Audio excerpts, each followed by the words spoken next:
Hey everyone, welcome to another deep dive. Today we're going to be exploring the world of AI policies. Oh, very cool. Yeah. Specifically, we're going to be looking at the US and the EU and how they're approaching uh, governing this rapidly evolving tech landscape. Yeah. That's a hot topic these days, for sure. It really is. And I think it's something that a lot of our listeners are really interested in understanding. How are these global powerhouses kind of setting the stage for the future of AI? Right. And we're at this really interesting point where AI is going from, this kind of science fiction concept to something that's impacting our everyday lives. Exactly. And the choices that these regions make are going to have a ripple effect, globally. For sure, for sure. So to kind of dive into this, we're going to be looking at two key documents, the EU's AI Act and the U.S. Executive Order on AI. Okay. You can think of these as kind of blueprints that reveal each region's priorities and concerns when it comes to AI. Yeah, like peeking behind the curtain to see how they're getting ready for this AI future. Yeah. Exactly. And even just their definitions of AI offer a glimpse into their different philosophies. That's true. So the EU's AI Act is incredibly detailed. Like, it meticulously defines AI systems by their functionality, their intended use. Oh, wow. They even outline the roles of every player in the AI ecosystem, like providers, importers, deployers, you name it. So it's not just about the tech itself, but like the whole network around it. Yeah, it's like they're creating this intricate map of the entire AI landscape. A very comprehensive approach, Yeah, for sure. very comprehensive. Aiming to really address everything. Yeah. On the other hand, though, the U.S. Executive Order, it takes a much broader approach, right? They define AI systems more generally as any system that's utilizing AI. Okay. And their focus seems to be more on risk management, Okay. particularly in like critical sectors like national security and infrastructure. That makes sense. Mm. I mean, they're both acknowledging this incredible potential of AI, Mm-hmm. but it seems like the EU is taking this, better safe than sorry approach with all these detailed regulations. Yeah. And the U.S. is more, let's address the biggest risks first. Yeah, I think that's a great way to put it. And then when it comes to actually like drawing red lines around what's acceptable in the world of AI, Right. the EU AI Act really lays down the law. Interesting. They've straight up banned certain AI practices that they deem harmful. Oh, wow. Okay, so what kind of things are we talking about here? So, for example, things like systems that manipulate people's behavior in ways that cause harm or exploit vulnerabilities, What? or even enable real-time biometric identification in public spaces for law enforcement purposes. Oh, wow. So that's completely off limits. Yeah, it's a pretty strong stance against AI being used for these potentially unethical purposes. It's interesting how differently they're approaching it because the U.S. Executive Order, it doesn't seem to be going for these outright bans, right? Right. It's much more about responsible use, consumer protection, and safeguarding civil rights. Okay. It's about setting boundaries and promoting this ethical development rather than just wielding this strict no hammer. Right. So it's almost like two different schools of thought on AI regulation. Yeah. You've got the EU with these like preemptive prohibitions, and then the U.S. is more focused on guiding responsible innovation. I like that. But they're both trying to prevent AI from going astray, just using different strategies. Exactly. And it makes you wonder, how do they tackle those gray areas, those AI applications that aren't inherently good or bad? Yeah, like where do you draw the line? Right. And that's where this whole concept of high-risk AI systems comes in. Okay. And both the EU and the US have mechanisms for handling these. But again, their methods differ. Of course. So the EU AI Act uses this risk-based classification. Okay. They label systems as high risk if they could potentially impact things like health, safety, or fundamental rights. I see. So it's all about assessing that potential for harm. Exactly. And can you give us an example of what they might consider high risk? Sure. So think about AI systems that are used in healthcare for diagnosing patients or in the justice system for sentencing criminals. Oh, well, yeah. These are areas where AI is making decisions that could have a massive impact on people's lives. For sure. So naturally, they're considered high risk. Yeah, absolutely. And if a doctor is relying on an AI system for a diagnosis, you want to be sure that system is accurate and reliable. Right. So what kind of safeguards does the EU put in place for these high-risk systems? Well, they mandate things like really robust risk management systems. Okay. Strict data quality controls human oversight to make sure humans are still in the loop. Yeah. And transparency. Yeah. So it's clear how the AI is making its decisions. So it's all about minimizing that potential harm and really prioritizing human well-being, Absolutely. which is a very cautious approach. How does the U.S. handle these high-risk situations? So they lean more towards sector-specific assessments. Okay. So instead of these like blanket rules for all high-risk AI, they tailor regulations to the specific risks of each sector. I see. So, for example, like AI used in critical infrastructure, Yeah. they'd focus on things like cybersecurity, preventing sabotage. Makes sense. While for AI and healthcare data, privacy and patient safety would be paramount. So again, we're seeing that contrast, the EU with its detailed rule book Mm-hmm. applying to all these high-risk scenarios, Yeah. and the US with its more targeted sector-specific approach. Right. It's fascinating how these philosophies are playing out. It really is, and it makes you wonder which approach will ultimately be more effective. Yeah, It's like watching two different experiments unfold. totally. Will the EU's stricter approach stifle innovation, or will it create this more responsible and trustworthy AI landscape? Right. Or will the U.S.'s flexibility lead to rapid advancements, but with more potential for hiccups along the way? Yeah, exactly. Only time will tell. But there's another layer to all of this, right? We've Yeah. got the emergence of general-purpose AI, Oh, yeah. these super versatile AI systems that can do a whole range of tasks. Right. It's like going from a basic calculator to a powerful computer. Yes, The potential applications are huge, but so are the potential risks. for sure. And the EU is already addressing this in their AI Act, Oh, wow. proposing specific regulations for these general-purpose models. So they're thinking ahead, trying to get out in front of this potentially game-changing tech. Exactly. And what are they most concerned about? They're calling for transparency. Okay. So we really understand how these complex systems work, and they're focusing on mitigating those far-reaching risks that these systems could pose. Right, because, as they say, with great power comes great responsibility. Exactly. These general-purpose AI models could be used for incredible good, Mm-hmm. but we need to be mindful of those potential downsides as well. Of course. So what's the U.S.'s stance on all of this? Well, the U.S. executive order calls them dual-use foundation models, acknowledging that they can be used for good or for bad. Makes sense. And they're really emphasizing research and testing to better understand these systems Okay. and encouraging the development of guidelines rather than jumping straight to those strict regulations. So again, we're seeing that contrast in philosophy play out. The EU with its precautionary let's regulate early approach, Yeah. and the U.S. with its let's learn more before we regulate approach. Right. It'll be interesting to see how each approach impacts the development and deployment of these powerful AI systems in the coming years. For sure. But amidst all this talk of regulation and risk mitigation, Right. there's one thing that both the EU and the U.S. seem to agree on: Okay, what's that? the need to encourage AI innovation. Yeah. It's not all doom and gloom. Right. They both want to foster a thriving AI landscape. Absolutely. It's about finding that sweet spot between responsible development and fostering innovation. I like that. And the EU, for example, they're mandating the creation of AI regulatory sandboxes. Wait, hold on, sandboxes. You're going to have to break that down for me. Okay, so imagine a safe, controlled environment where developers can test out their new AI systems, but they're doing it under the watchful eye of regulators. I see. So it's like a playground for AI, but with rules and supervision to make sure everyone's playing nice. Okay, so it's a space for innovation, but within certain boundaries. Exactly. It's a controlled chaos. I like that. It allows developers to kind of push the boundaries, experiment with new ideas while making sure they're staying within those ethical and legal guidelines. And it's not just for the big tech giants either, right? No, not at all.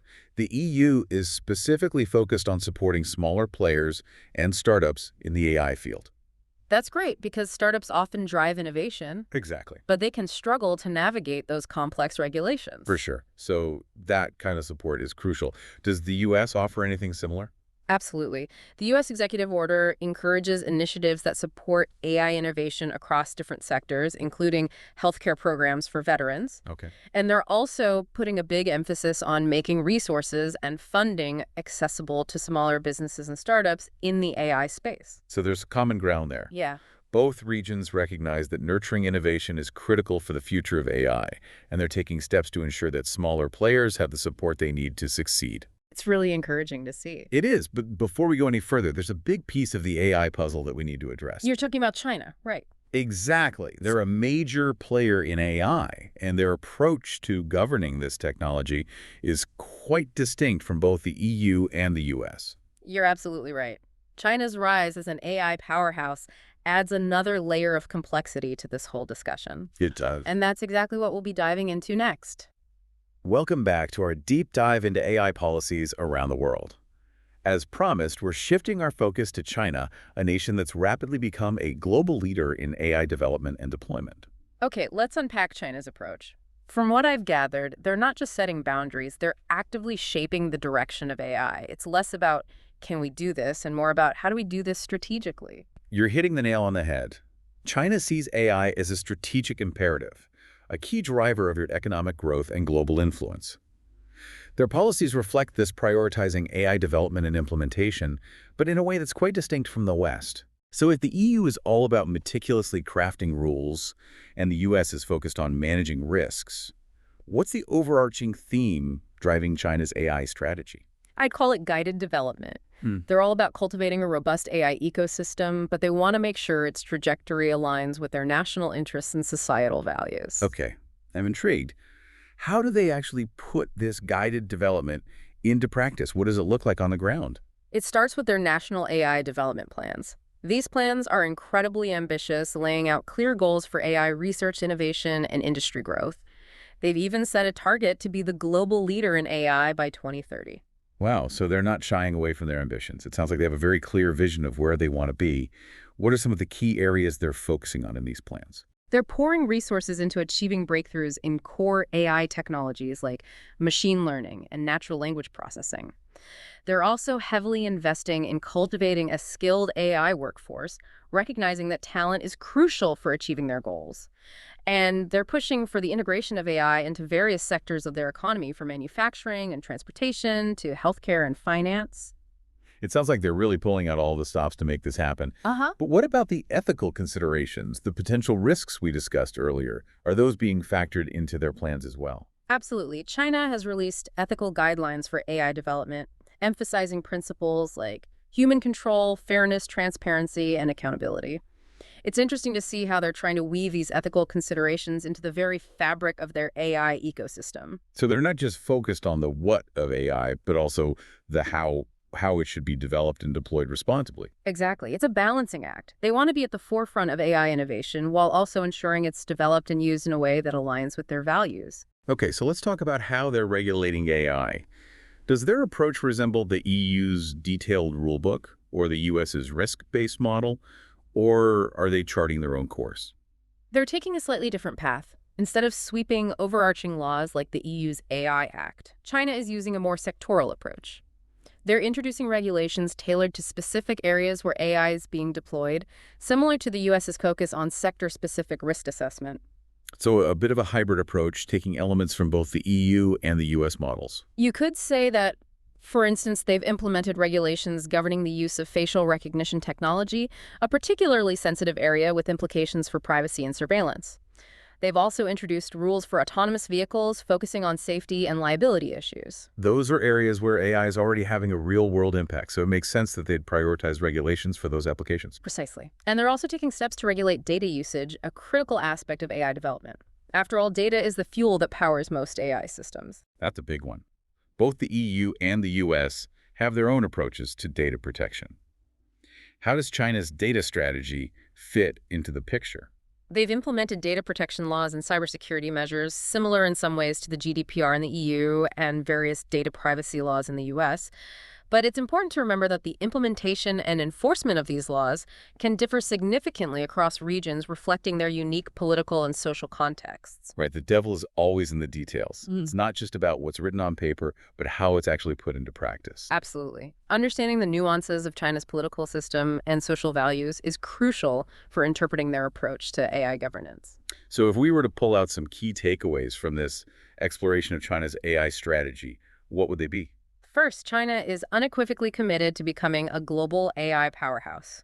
Their policies are all about achieving that goal with a focus on rapid development and strategic implementation. They're not just playing the game, they're aiming to change the rules of the game. Exactly. Second, they're taking a pragmatic, sector-specific approach to regulation, addressing risks as they emerge in different domains. So they're not trying to create a one-size-fits-all framework, but rather adapting their regulations to the unique challenges of each sector. Yes. And third, while they're incorporating ethical considerations into their AI framework, it's important to view their approach through the lens of their own societal values and political system, which may differ significantly from Western perspectives. It's a reminder that we can't just apply our own cultural lens to understand what's happening in other parts of the world. Exactly.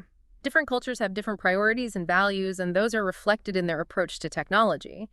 But as we look at these three distinct approaches to AI governance, the EU's meticulous rulebook, the US's risk-based model, and China's guided development, a key question emerges. How will they interact and potentially clash on the global stage? That's a great question. It's almost like we're seeing different AI philosophies emerge, each with its own strengths and weaknesses. It really is. Will we see a convergence towards a global set of standards, or will we end up with a fragmented AI landscape where different regions operate under vastly different rules? That's a question we'll have to explore further. But first, I think it's time to step back and look at the bigger picture. We've delved into the specifics of each approach, but are there any common threads, any shared concerns or aspirations that unite these seemingly divergent perspectives? Okay, so we're back for the final part of our deep dive, and it feels like we've just scratched the surface. We've explored these distinct approaches, the EU with their meticulous rulebook, the US with their risk-based model, and then China with their guided development. But it makes you wonder, can these approaches actually coexist? Yeah, it's definitely a complex landscape. It is. But I wouldn't say it's hopeless, Okay. While they might seem worlds apart at first glance, I think there are some underlying currents, some shared aspirations and concerns that could be the foundation for some sort of collaboration. Okay, I'm all ears. What are these threads that might help bridge the divide? Because right now it feels like everyone's speaking a different language when it comes to AI.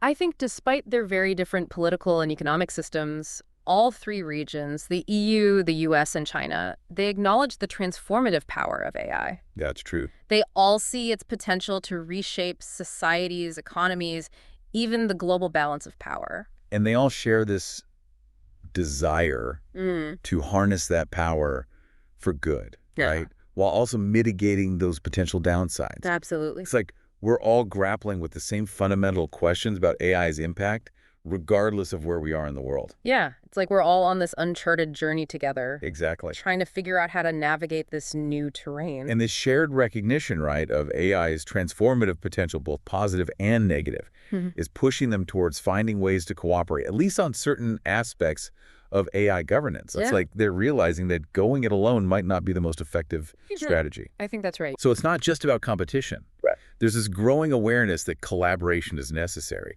Where are we actually seeing this play out in the real world? Well, there are ongoing efforts to establish international standards and guidelines for ethical AI development. Okay. Organizations like the OECD and UNESCO are facilitating dialogue, trying to build consensus around those core principles like fairness, transparency, and accountability. So it's like creating a universal ethical framework for AI, something everyone can agree on. Yeah, because right now it seems like the ethical considerations vary quite a bit depending on where the AI is being developed. They do.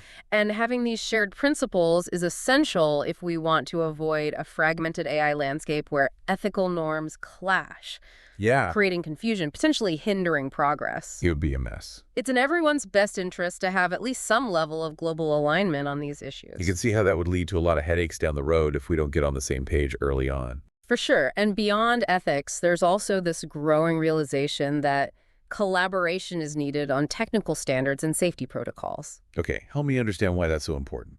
Well, as AI systems become more complex and interconnected, ensuring they can operate seamlessly across borders is crucial. Yeah. We don't want a situation where AI developed in one region can't communicate with AI developed in another, or even worse, poses safety risks because of conflicting technical specifications. Right, like imagine self-driving cars from different manufacturers using incompatible AI systems. Exactly. That could be a disaster. It would be. And just like with those ethical principles, establishing these technical standards early on can prevent a lot of problems down the line. So we have these anxieties about the potential risks of AI, these aspirations to leverage its power for good, and this growing recognition that international collaboration is key. But let's be real, there are bound to be challenges in actually putting all this into practice. What are some of the biggest roadblocks we're facing? Well, I think one of the most significant hurdles is that tension between national interests and the need for global cooperation.